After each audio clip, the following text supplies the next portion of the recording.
Doctora Adriana Guillén.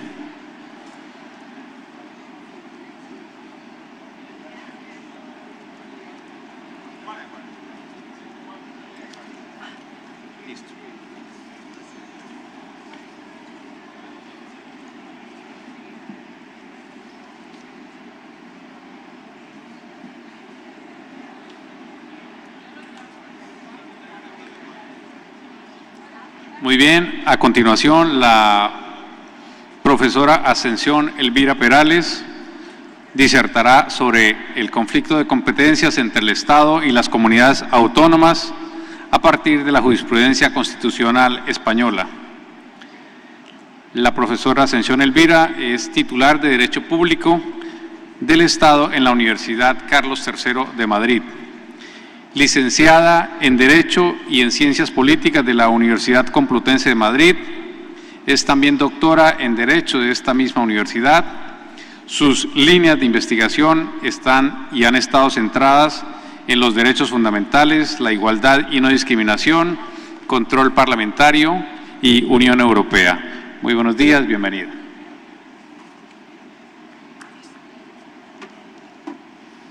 Hola, buenos días. En primer lugar, y no simplemente como cortesía, quería agradecer a la Corte Constitucional su invitación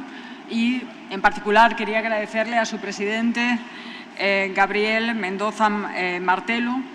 por su, no solamente por esta invitación, sino sobre todo por su cariñosísima acogida, cariñosa acogida que también nos han hecho todos los funcionarios de la Corte, que creo que se puede decir que nos han mimado, que nos están mimando y que va a ser muy difícil volver a mi país, a España, donde somos muy secos y realmente voy a notar mucho la diferencia. Por último, quería también agradecer públicamente a mi buen amigo Abraham Sánchez, que fue quien sugirió mi nombre para que pudiera participar en estas jornadas. El tema del que me han encargado, el conflicto de competencias entre Estado y comunidades autónomas a partir de la jurisprudencia constitucional española, es un tema difícil y que resulta muy difícil, además de resumir en los minutos que tengo asignados. Voy a tratar de hacerlo de la mejor forma posible y voy a tratar también de hacerlo de la forma más clara que pueda, porque realmente es un tema muy complejo, incluso para los españoles, incluso también para los que nos dedicamos al derecho público o al derecho constitucional. A la hora de abordar este tema hay que partir de una cuestión previa, y es del hecho de que la Constitución española, del título octavo de la Constitución española, donde se recoge la distribución territorial del poder, es, como solemos decir, un título abierto, en el sentido de que los constituyentes, ante la falta de acuerdo en esta materia, puesto que había tendencias que iban desde algún sector minoritario que quería un Estado confederal hasta aquellos otros que querían mantener un Estado unitario como el que había existido hasta entonces, y entre medias, como pueden imaginar, todo tipo de tendencias y de matices. Ante esa falta de acuerdo, decía, pues se dejó las opciones para que fuera el legislador, en primer lugar el legislador orgánico, el que materializara aquello que se había plasmado inicialmente en la Constitución. De esta forma ha sido posteriormente cuando se ha ido materializando lo que ahí se contenía, pero hay que ver también cómo en realidad no fue solo en los momentos posteriores, sino que ya en el mismo momento de la redacción de la Constitución empezó a fraguarse ese estado de las comunidades autónomas en el cual vivimos en la actualidad, puesto que durante ese momento constituyente ya se crearon las denominadas preautonomías y ya en realidad ese mapa territorial casi se fijó en ese momento previo a la aprobación de la Constitución. En los momentos posteriores a esa aprobación de la Constitución,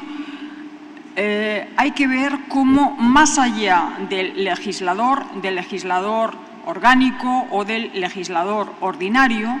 ha sido en buena medida el Tribunal Constitucional el que ha ido señalando los límites y el que ha ido señalando cuáles iban a ser las pautas conformes o no a la Constitución en ese campo, en ese terreno movedizo de la autonomía de las diversas regiones.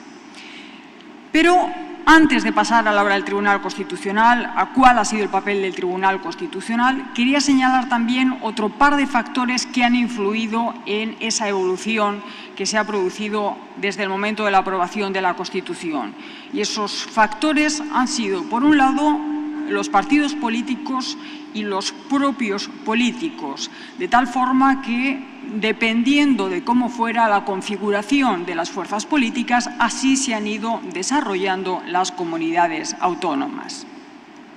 En este sentido, hay que ver cómo en aquellos momentos en los que el Gobierno del Estado no contaba con una mayoría suficiente, pues necesitaba la colaboración, el apoyo de otros partidos políticos, normalmente de partidos políticos de carácter regionalista o nacionalista de determinadas regiones españolas, y eso hacía que para lograr el Gobierno el apoyo, pues hiciera concesiones a determinadas comunidades autónomas.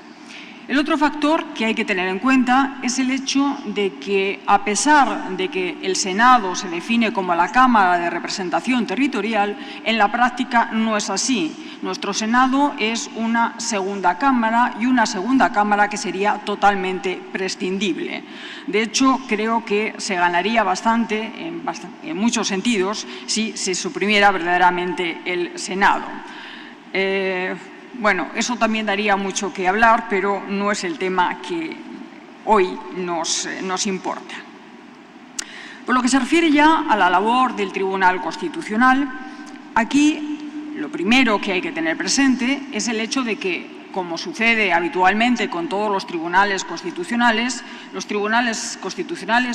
Tribunal Constitucional no puede actuar de forma autónoma, sino que el Tribunal Constitucional siempre actúa a instancia de aquellos legitimados para plantear los correspondientes recursos.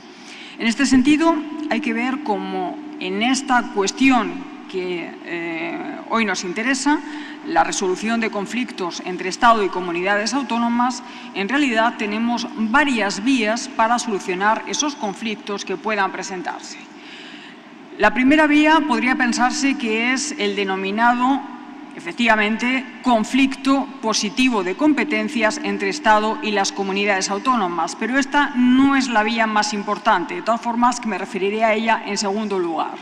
La vía más significativa para la resolución de conflictos va a ser el recurso de inconstitucionalidad,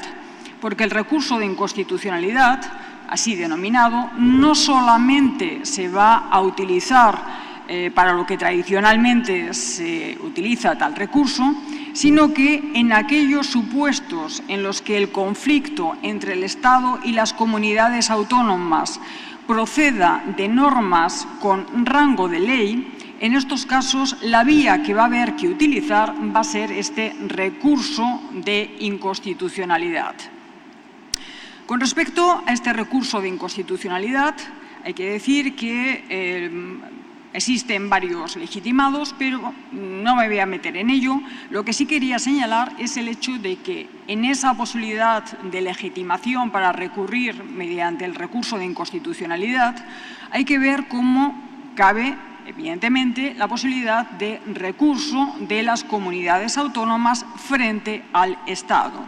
Y aquí lo que me interesaba señalar es el hecho de que los términos en los que así lo establece la Constitución parecería que solamente en toda una serie de casos en los que el conflicto estuviera muy cercano a las competencias de las comunidades autónomas serían los casos en los cuales cabría ese recurso por parte de dichas comunidades autónomas. Sin embargo, el Tribunal Constitucional, en particular a partir del año 87,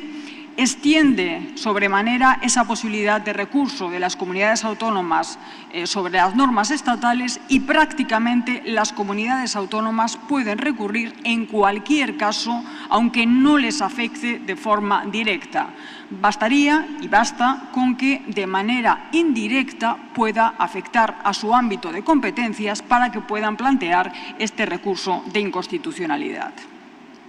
En segundo lugar, como les decía, tenemos el que se denomina así, conflicto de competencias, conflicto positivo de competencias. Pero también tenemos un recurso negativo, pero que nunca se ha utilizado porque en los términos que están planteados no hay realmente posibilidad ni tiene mucho sentido. En ese recurso positivo de competencias también se trata de control competencial entre el Estado y las comunidades autónomas, tanto uno como otros pueden recurrir. Pero la diferencia con el caso al que me acabo de referir, el recurso de inconstitucionalidad, estriba en el hecho de que en este conflicto las normas que pueden recurrirse son normas infralegales. Y con respecto a este conflicto positivo de competencias, a su vez es preciso aclarar cómo a partir de una reforma del año 2000 aproximadamente, es necesario, antes de plantear este conflicto, que las comunidades autónomas requieran al Estado para que resuelva el conflicto sin necesidad de llegar a ese instrumento que es el conflicto ante el Tribunal Constitucional.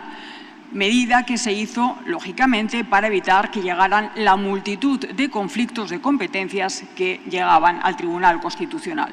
En el caso del Estado, es potestativo el que pueda o no pueda hacer ese requerimiento antes de plantear ese conflicto positivo de competencias. Pero con respecto a las normas infralegales, no obstante, a su vez hay que saber que también cabe que la resolución del conflicto la lleven a cabo los tribunales ordinarios, en este caso al hilo de los casos que se planteen. Cuanto ese conflicto lo van a resolver los tribunales ordinarios, si son solamente en el caso de las resoluciones del Tribunal Supremo, serán los supuestos en los que también esas resoluciones tendrán un alcance general. Por último, en la resolución de conflictos de competencias incluso cabe una tercera posibilidad que alguien que leyera simplemente la Constitución y la Ley Orgánica del Tribunal Constitucional difícilmente llegaría a plantearse. Y es la posibilidad de que ese conflicto de competencias surja a raíz de una denominada cuestión de inconstitucionalidad. Las cuestiones de inconstitucionalidad son aquellas que ha de plantear un juez o un tribunal en aquellos supuestos en los que a la hora de resolver un caso tenga dudas acerca de la constitucionalidad de una disposición. En esos casos, de una disposición de carácter legal, de rango legal. En ese tipo de casos, si ese juez o ese tribunal tiene dudas acerca de esa constitucionalidad, pues deberá plantear la cuestión ante el Tribunal Constitucional. Para que se hagan una idea de las cifras acerca de la conflictividad, pues tengo aquí recogidas, por una parte, las del primer cuatrimestre de este año, por otro lado, las del año pasado. Los números, quizá ustedes que están acostumbrados a resolver multitud de casos, a dictar multitud de sentencias, pues le parezcan una nimiedad. Pero realmente con las cifras del Tribunal Constitucional Español, el mayor volumen, como diré a continuación, o un volumen muy significativo, es precisamente la resolución de conflictos. De esos datos, como decía, por lo que se refiere a los del primer cuatrimestre de este año 2012, de los 10 recursos de inconstitucionalidad resueltos, 9 en realidad eran conflictos competenciales.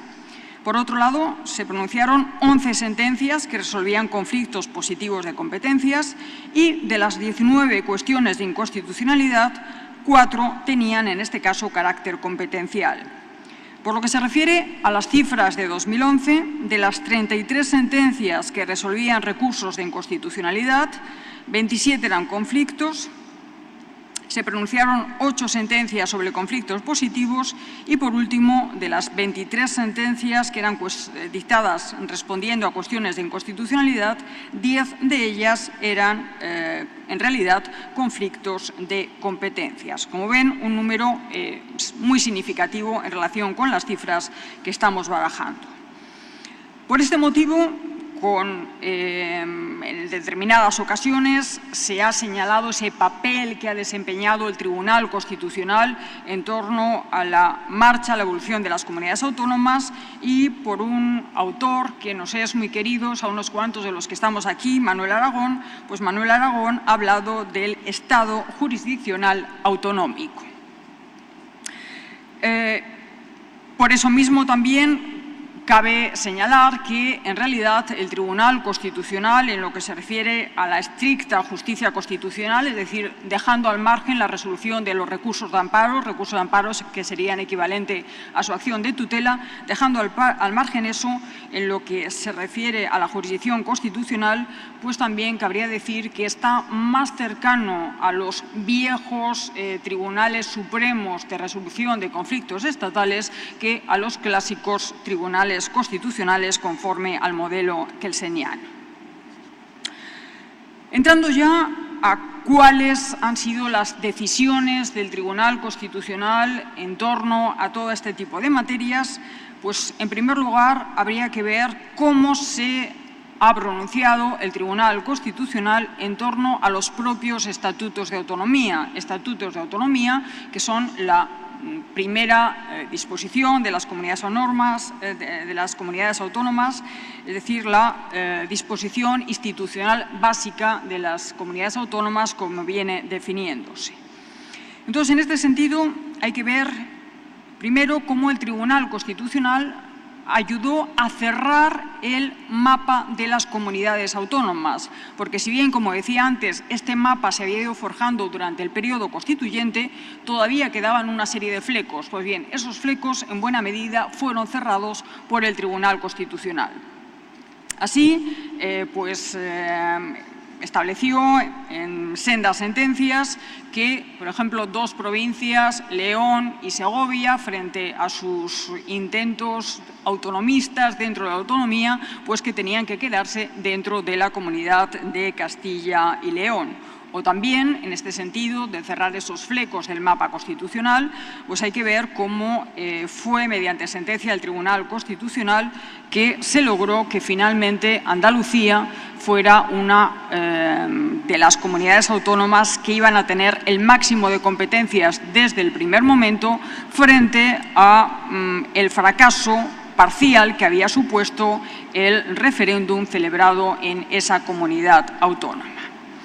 En segundo lugar, por lo que se refiere en sí a los estatutos de autonomía como esa norma institucional básica, cabe destacar 2 aspectos que el Tribunal Constitucional ha señalado. Por una parte, el hecho de señalar el contenido básico de los estatutos de autonomía y con una característica, y es que ese contenido básico la Constitución lo diseñaba exclusivamente para las comunidades que accedieran al máximo techo competencial en la primera fase, porque también, al igual que Italia, tenemos comunidades autónomas con, digamos, 2 velocidades, como hemos venido nosotros diciendo. Pues bien, gracias al Tribunal Constitucional se estableció que el contenido de los estatutos iba a ser el mismo, no en el ámbito competencial, pero sí en el ámbito institucional, y de qué debía contener el Estatuto de Autonomía debía ser el mismo en todas las comunidades autónomas. Aunque sobre el contenido de los estatutos volveré más adelante cuando lleguemos a un aspecto más conflictivo en torno a ese punto. El gran bloque, por otra parte, del Tribunal Constitucional, en el cual ha sido básico en el desarrollo del Estado autonómico, ha sido en todo lo que se refiere al reparto competencial. Reparto competencial en el que aquí hay que partir de los artículos 148 y 149 de la Constitución. Artículo 148, que es donde se señala qué competencias pueden asumir las comunidades autónomas, y el 149, donde se señalan las competencias exclusivas del Estado. Pero aquí el hacer esa inflexión en el puede es porque, en efecto, las competencias del artículo 148 no tenían que asumirlas necesariamente las comunidades autónomas, sino que ellas mismas eran libres de decidir si las asumían o no y en qué medida las asumían. Por otra parte, las del Estado del artículo 149, aunque se dice competencias exclusivas del Estado, si miramos apartado por apartado, vemos que no son tan exclusivas, porque se nos empieza a decir al Estado le corresponde la normativa básica, al Estado le corresponden las bases, con lo cual ya deja ahí abierta la puerta para que el resto le vaya a corresponder a las comunidades autónomas. Y por otra parte tenemos el párrafo tercero de ese mismo artículo 149, al que luego me iré refiriendo a lo largo de la exposición de cuáles han sido los términos en los que ha sido planteando el Tribunal Constitucional, porque ese párrafo tercero ha sido el que ha dado más quebraderos de cabeza, por decirlo en lenguaje llano, al Tribunal Constitucional. También lo que ha hecho que fueran más controvertidas buena parte de sus sentencias. En este ámbito de las decisiones del Tribunal Constitucional en torno al reparto competencial, hay que ver cómo abarcan muy diversos aspectos, muy diversos matices, y esta parte es la que sin duda me va a ser más difícil de resumir y de intentar que les quede a ustedes lo más clara posible. En primer lugar, el Tribunal Constitucional se ha pronunciado en torno a cuáles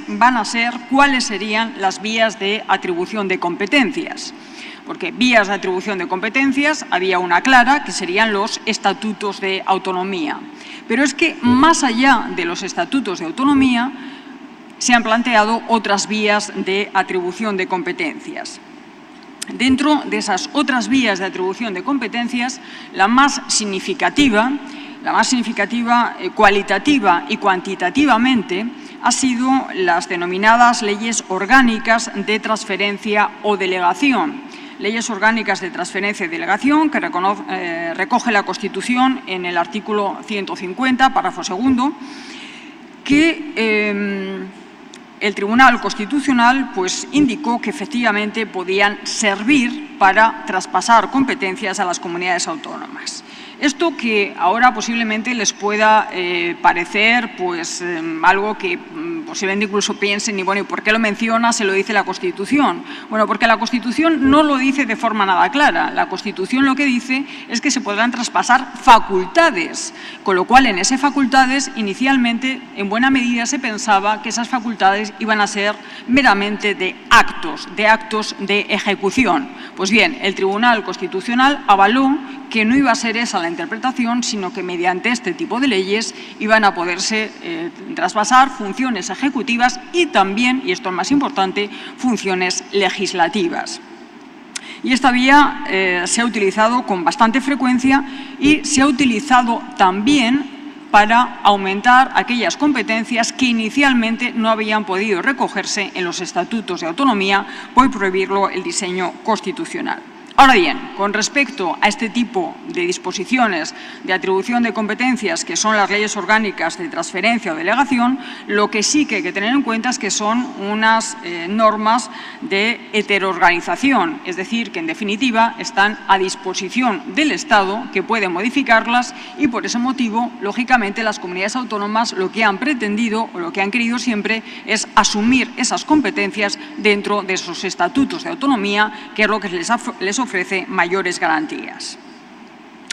Por otra parte, también el Tribunal Constitucional, en ese diseño de la atribución de competencias, ha señalado cómo las normas básicas pueden servir también para delimitar competencias, o ha señalado también que en el ámbito tan importante como es el de los derechos fundamentales, en ese ámbito de los derechos fundamentales, que deberán ser desarrollados mediante ley orgánica estatal. No obstante, no excluye la participación de las comunidades autónomas en el desarrollo de los mismos, siempre que no se metan en ese ámbito reservado a la ley, orgánica. Por otro lado, en este mismo campo competencial, el otro capítulo significativo ha sido el relativo a la determinación de las competencias, al reparto de potestades y de funciones y de los diversos tipos de competencias. Aquí los aspectos más significativos, los aspectos donde la doctrina del Tribunal Constitucional pues, ha tenido un mayor relieve, han sido aquellos relativos a la definición de las normas básicas y de las bases estatales. Definición de normas básicas y de bases estatales en las cuales el Tribunal Constitucional lo que ha hecho hincapié es en el aspecto de que la noción de bases o de normas básicas es una noción material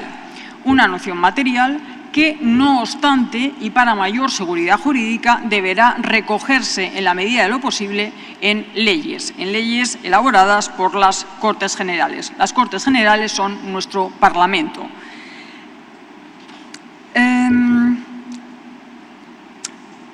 Por otra parte, también el Tribunal Constitucional se ha pronunciado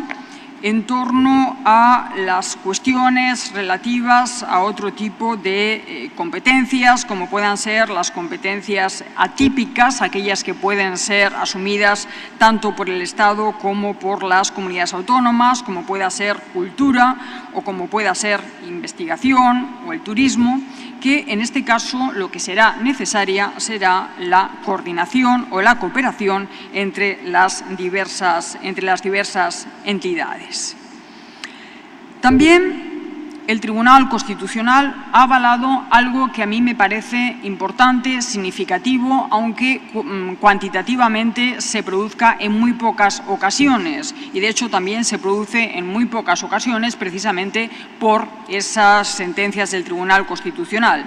Y es el hecho de que el Estado puede ejercer en determinados casos competencias por razones de seguridad y urgencia, competencias que tengan atribuidas las comunidades autónomas. Pero en esos casos, esas competencias podrán asumirlas solamente cuando realmente exista esa emergencia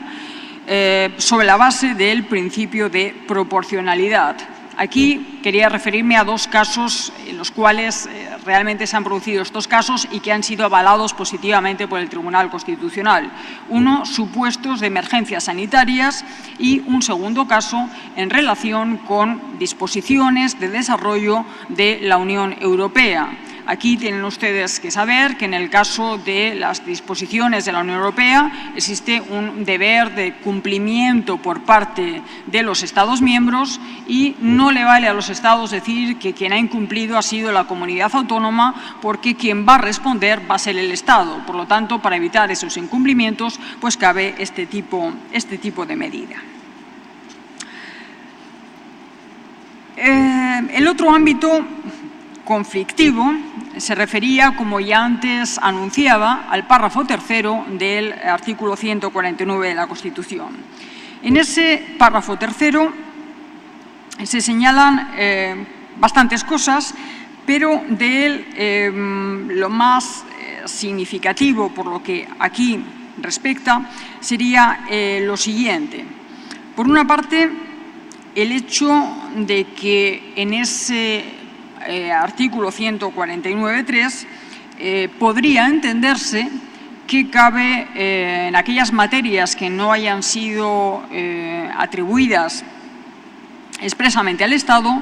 cabría pensar que podrían ser asumidas por las comunidades autónomas, entre tanto no la asumiera el Estado. Y en ese caso, pues como se dice en la Constitución alemana, que el derecho del Estado prevalece sobre el de las comunidades autónomas. Sin embargo, nuestro Tribunal Constitucional no lo ha entendido así, sino que nuestro Tribunal Constitucional ha entendido que no existe principio de prevalencia, al menos en este orden y en general tampoco en este ámbito de las relaciones entre Estado y comunidades autónomas, sino que lo que hay que ver es quién tiene la competencia, si la tiene el Estado o la comunidad autónoma. Si la ha asumido la comunidad autónoma, no cabe la posibilidad de que el Estado intervenga en ella.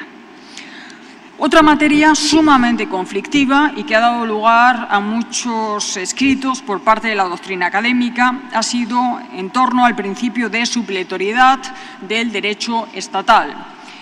En ese mismo artículo 149.3 al que me venía refiriendo, se establece que el derecho del Estado será derecho supletorio del de las comunidades autónomas. Bien, inicialmente el Tribunal Constitucional entendía que prácticamente en cualquier materia podía ser desarrollada por el Estado,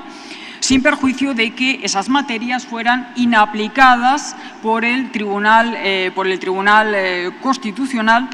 fueran inaplicadas en esos ámbitos de las comunidades autónomas que hubieran asumido esas competencias. Pues bien, a partir del año 96 y 97, a partir de esos años, el Tribunal Constitucional, mediante dos sentencias cuya doctrina después se ha reiterado, entendió que en aquellos supuestos en los que ya todas las comunidades autónomas hubieran asumido una competencia sobre una materia, el Estado no podía ya legislar sobre esa materia. Esto, como digo, fue una especie de boom, fue un choque total, porque no solamente suponía un cambio con respecto a la doctrina anterior, sino que supuso en aquel momento que determinadas comunidades autónomas habían asumido competencias, pero no las habían desarrollado, con lo cual se creó un vacío importantísimo que planteó bastantes problemas. Y en una de esas materias sobre las que se planteó fue sobre la ley del suelo, con lo cual imagínense ustedes los desmanes a los que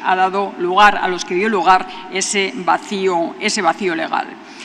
Otro de los problemas que plantea es que al impedirse esa supletoriedad, eso lo que supone es crear normas sobre competencias asumidas, pues que el derecho que resta como supletorio es un derecho que en ocasiones puede ser viejísimo, con lo cual no servirá para nada, no servirá realmente para completar el ordenamiento. Y otro problema añadido es que con respecto a las comunidades autónomas, pues digamos que ellas lo hagan lo mejor posible, pero en España también tenemos dos ciudades autónomas que son Ceuta y Melilla, y esas ciudades autónomas no tienen todas las competencias, con lo cual al impedirse al Estado legislar, ellas se quedan en un vacío o más bien se quedan con esa vieja legislación en todo un tipo de materias. ¿Cómo voy de tiempo?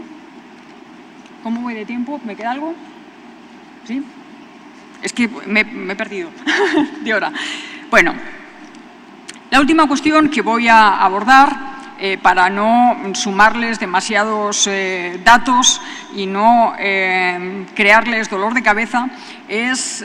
una cuestión que de nuevo ha suscitado muchísima polémica en mi país, y es el hecho de la reforma de los estatutos de autonomía que se ha producido en los últimos años, reformas que se han producido pues, a partir del año 2006.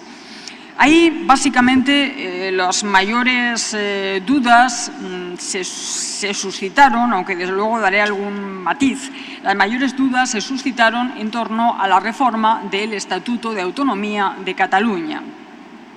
Entonces, con esa reforma del Estatuto y con otras que se han producido en otras comunidades autónomas, pues hay que ver cómo en buena medida lo que se quería era forzar al máximo el sistema de autonomías,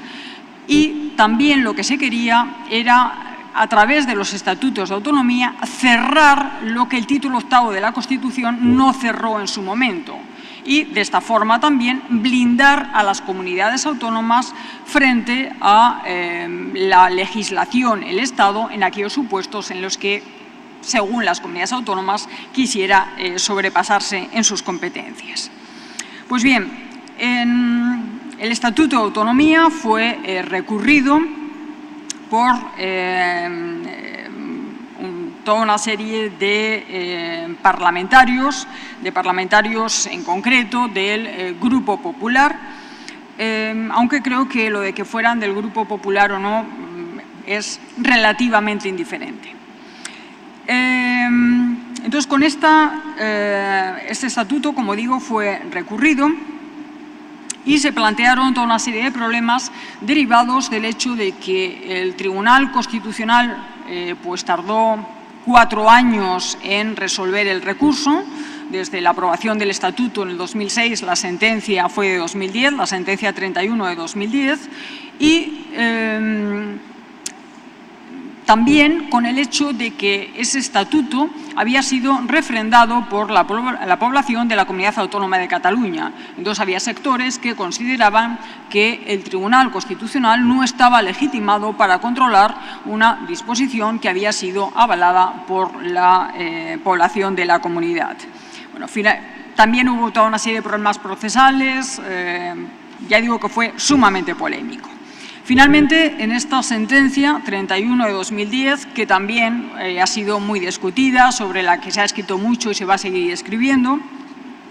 en esta sentencia se declaró la inconstitucionalidad de toda una serie de preceptos del Estatuto de Cataluña o de partes de determinados artículos del mismo, y se hizo, evidentemente, por algo que era obvio para cualquiera que no estuviera, creo, cegado por el nacionalismo, y es por el hecho de que con este estatuto se estaba vulnerando los preceptos constitucionales. Entonces, se podía avanzar en la autonomía, pero realmente no se puede vulnerar la Constitución. Este fue un poco el mensaje de esta sentencia 31 de 2010. Y otro problema que suscita esta sentencia es el hecho de que, como les decía, se habían reformado otros estatutos, y otros estatutos eran muy parecidos al Estatuto de Cataluña. Entonces, sin embargo, esos otros estatutos no fueron recurridos ante el Tribunal Constitucional, con lo cual se plantea el problema de qué sucede con esas disposiciones de esos estatutos que no fueron recurridos y que, sin embargo, son idénticas o muy similares a las sentencias declaradas inconstitucionales con respecto al Estatuto de Cataluña. Bien, aquí parece que la interpretación más acorde con todo el ordenamiento, la interpretación más acorde con el papel que cumple el Tribunal Constitucional, será entender que en esas comunidades autónomas sus estatutos deberán entenderse de acuerdo con lo que el Tribunal Constitucional ha sentado en esa sentencia 31 de 2010. Bien, para finalizar,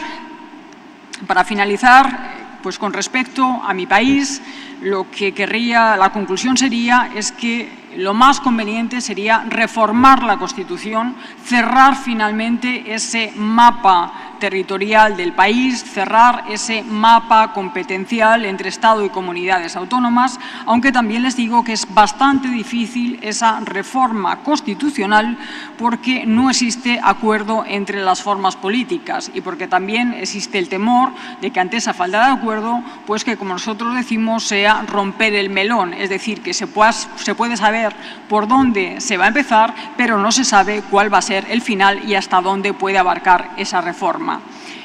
Y ahora ya sí, para terminar, lo que quería decirles es que espero que esa región Caribe salga adelante, pero por favor no nos copien a nosotros. Tomen nota de nuestros defectos, de todos los problemas que nos ha planteado y, aunque no sea lo habitual, fíjense en lo ajeno para no caer en los mismos errores, no tener los mismos problemas. Muchas gracias.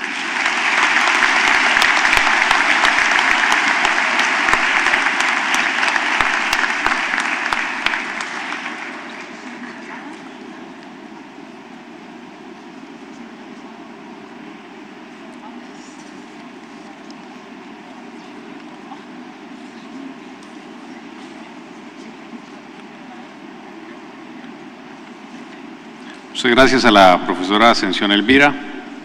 Invitamos al señor presidente de la Corte Constitucional a que nos acompañe en la misa principal y al doctor Juan Carlos Henao, así como a la doctora María Victoria Calle. Señor. No, pero suben así. ¿Todos también? Sí.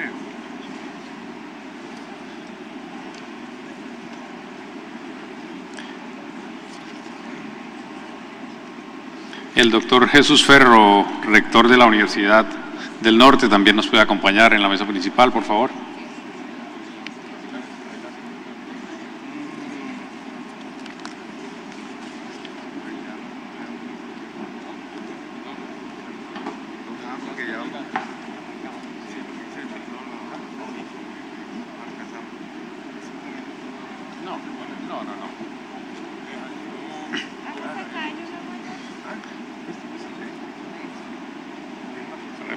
Cuando ustedes sientan.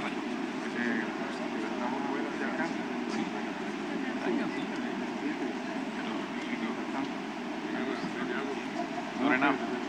ya viene. No, aquí ya viene.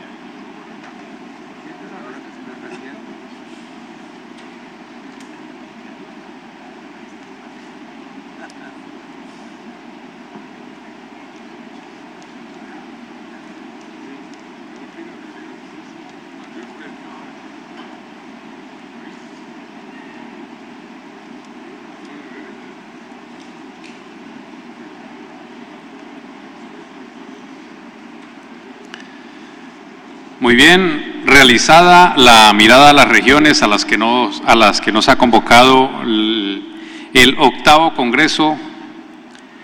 de la Jurisdicción Constitucional, solo nos resta recoger algunas breves impresiones que haremos en la clausura del encuentro, a la que damos paso con el himno nacional de la República de Colombia, entonado por la banda de músicos de la Escuela Naval de Suboficiales de la Armada Nacional.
Podemos tomar asiento.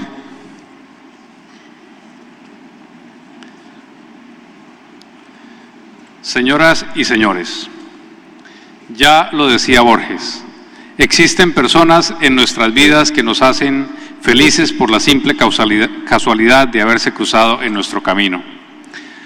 Algunas recorren el camino a nuestro lado, viendo muchas lunas pasar, mas otras apenas vemos entre un paso y otro. A todas las llamamos amigos y hay muchas clases de ellos, pero siempre cada persona que pasa en nuestra vida es única. Siempre deja un poco de sí y se lleva un poco de nosotros. Habrá las personas que se llevarán mucho, pero no habrá aquellas que no nos dejarán nada. Quien acaba de dejar la magistratura, el doctor Juan Carlos Henao Pérez, y quien ahora se despide, el magistrado Humberto Antonio Sierra Porto, lo dejaron todo de sí. Dejan una huella profunda en el servicio que le prestaron a la democracia colombiana desde la justicia. El mundo jurídico premia sus destacadas trayectorias, elevándolos a regir los destinos de la Universidad Externada de Colombia, en el caso del doctor Henao, y al doctor Sierra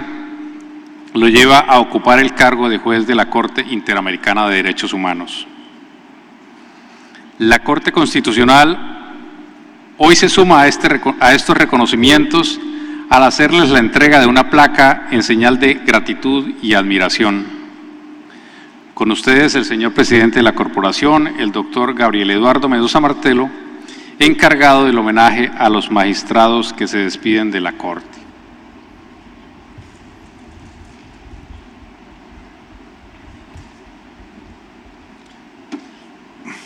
Muchas gracias.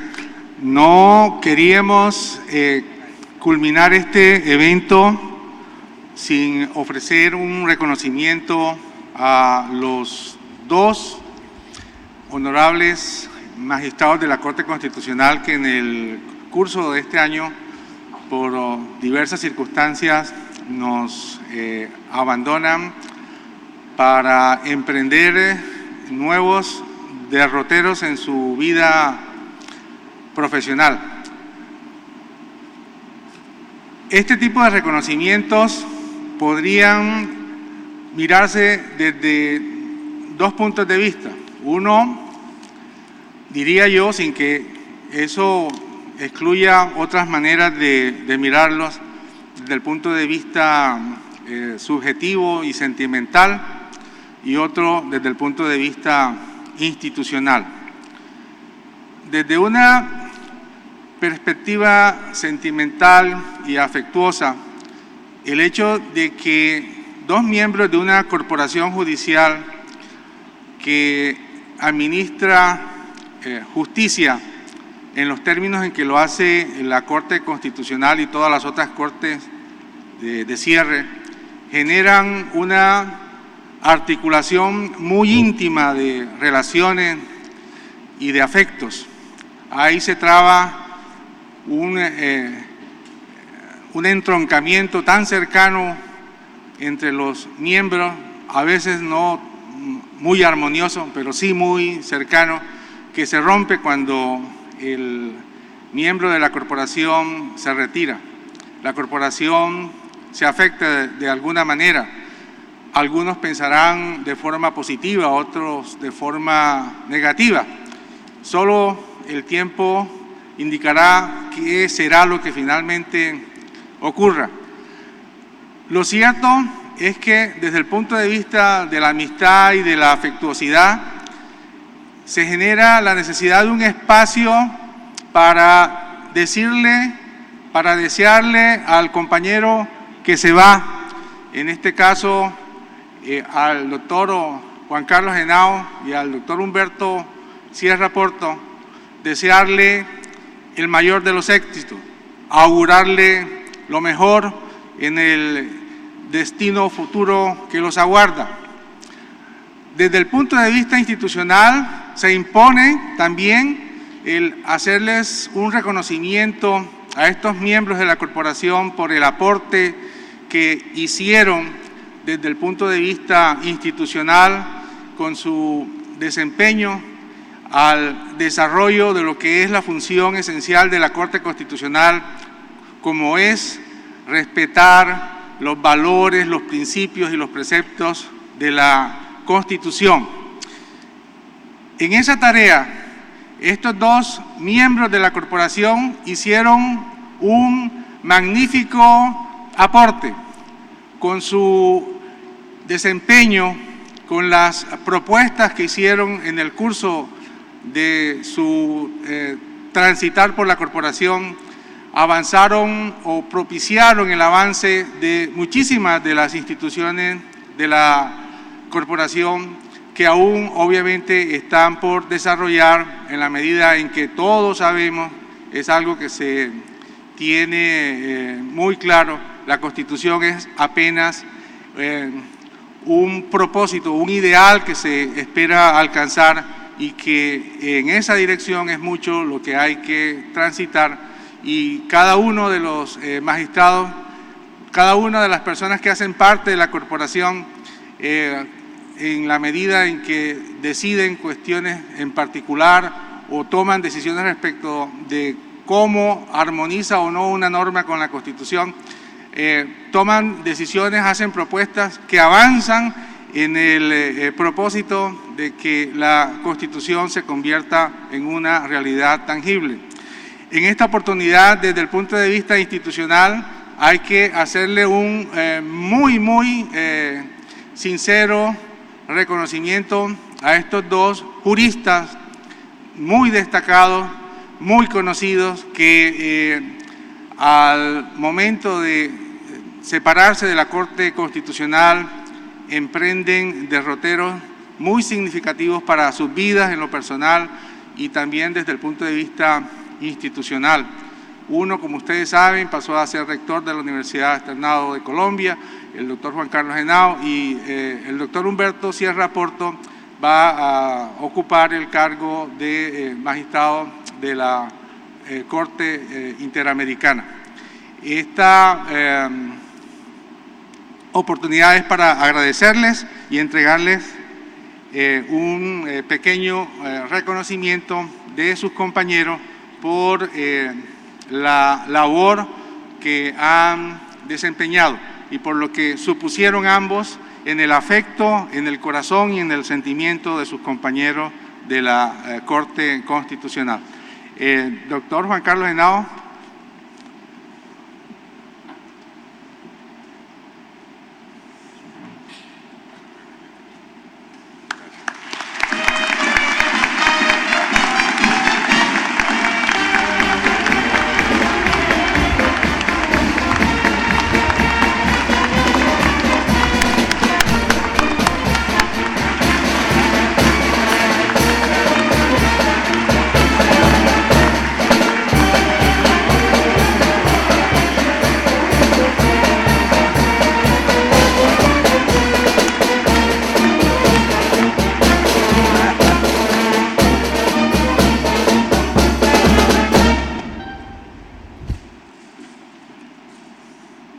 Doctor Humberto Sierra Porto.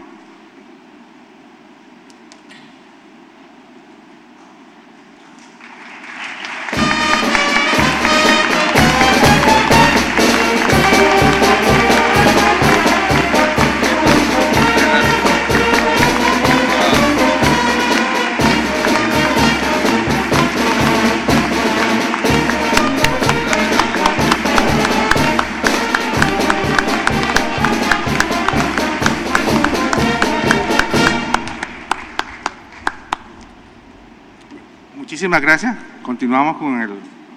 la clausura del evento.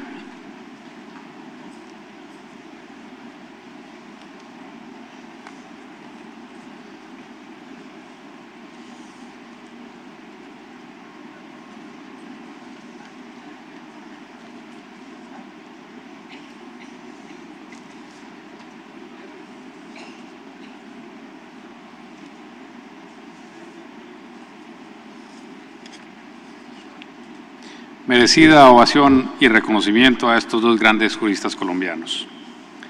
A continuación, las palabras de clausura pronunciadas por el señor vicepresidente de la Corte Constitucional, doctor Jorge Iván Palacio Palacio.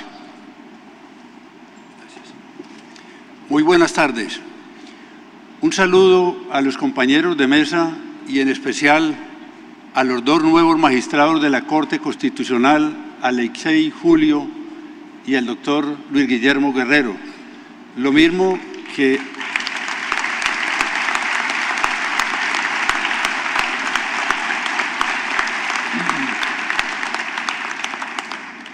al señor presidente del Consejo de Estado, doctor Gustavo Gómez,